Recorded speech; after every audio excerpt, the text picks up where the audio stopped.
ಬೆಂಗಳೂರಿನಲ್ಲಿಂದು ಆಯೋಜಿಸಿದ್ದ ಗುರುವಂದನಾ ಕಾರ್ಯಕ್ರಮಕ್ಕೆ ನೊಣವಿನಕೆರೆ ಸೋಮಕಟ್ಟೆ ಕಾಡಸಿದ್ದೇಶ್ವರ ಮಠದ ಪೀಠಾಧ್ಯಕ್ಷ ಶಿವಯೋಗೀಶ್ವರ ಸ್ವಾಮೀಜಿ ಚಾಲನೆ ನೀಡಿದರು.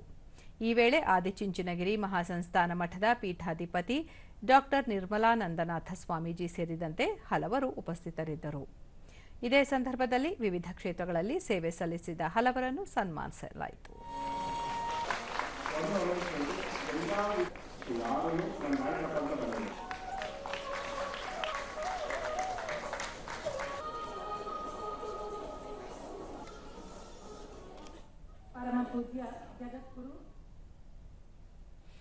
ಬಳಿಕ ಶಿವಯೋಗೀಶ್ವರ ಸ್ವಾಮೀಜಿ ಪ್ರತಿಯೊಬ್ಬರೂ ಯಶಸ್ವಿ ಮತ್ತು ಅರ್ಥಪೂರ್ಣ ಜೀವನ ನಡೆಸಲು ಬಾಲ್ಯಾವಸ್ಥೆಯಲ್ಲಿ ನೀಡುವ ಶಿಕ್ಷಣ ಮಹತ್ವದ್ದು, ಮಕ್ಕಳನ್ನು ವ್ಯವಸ್ಥಿತವಾಗಿ ಬೆಳೆಸುವುದರಲ್ಲಿ ತಾಯಿ ಮತ್ತು ಶಿಕ್ಷಕರ ಪಾತ್ರ ಮಹತ್ವದ್ದು ಎಂದು ತಿಳಿಸಿದರು.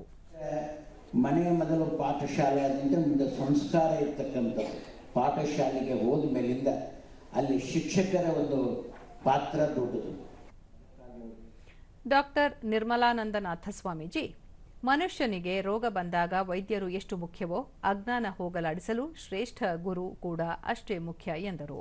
ಎಲ್ಲವನ್ನು ಕೂಡ ಹೇಳಿಕೊಡ್ತಕ್ಕಂಥ ಗುರುಗಳನ್ನು ಇಲ್ಲಿ ಯಾರು ನಾವು ಬದುಕನ್ನು ಮಂಗಳಗೊಳಿಸಲಿಕ್ಕೋಸ್ಕರ ಪ್ರಯತ್ನ ಪಟ್ಟಿದ್ದಾರೋ, ಶ್ರಮಿಸಿದಾರೋ ಅಂಥವರೆಲ್ಲರನ್ನು ಕೂಡ ಗೌರವಿಸುವ ಈ ಕಾರ್ಯಕ್ರಮದಲ್ಲಿ ಭಾಗಿಯಾದದ್ದು ತುಂಬ ಸಂತೋಷ.